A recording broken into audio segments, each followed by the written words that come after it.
বাংলাদেশ থেকে আমদানি করা পণ্যের ওপর ৩৫% শুল্ক নির্ধারণ করলেন মার্কিন প্রেসিডেন্ট ডোনাল্ড ট্রাম্প।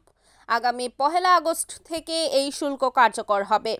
সোমবার ৭ জুলাই প্রধান উপদেষ্টা ডাক্তার মোহাম্মদ ইউনূসকে এ তথ্য জানিয়ে লেখা চিঠিটি নিজের সামাজিক যোগাযোগ মাধ্যম ট্রুথ সোশ্যালে শেয়ার করেন তিনি। চিঠিতে বলা হয়েছে, বাংলাদেশের শুল্ক ও অশুল্ক বাণিজ্য বাধাগুলো দীর্ঘদিন ধরে যুক্তরাষ্ট্রের সঙ্গে বাণিজ্য ঘাটতির কারণ হয়ে দাঁড়িয়েছে।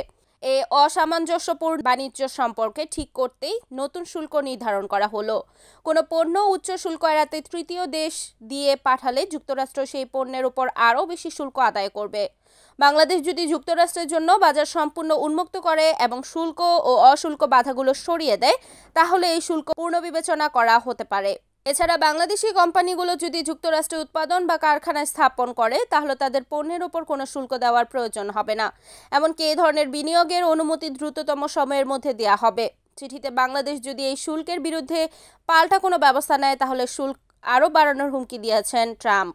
তিনি বলেন, বাংলাদেশ যদি শুল্ক বাড়ানোর সিদ্ধান্ত নেয়, তাহলে সেই বাড়তি হারও যুক্তরাষ্ট্রের ৩৫% শুল্কের সঙ্গে যোগ হবে।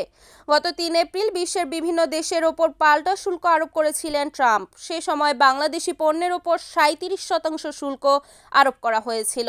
এর আগে দেশটিতে বাংলাদেশি পণ্যের ওপর গড়ে ১৫% করে শুল্ক ছিল। Desk news, Kamruzzaman Kamrul, NN TV.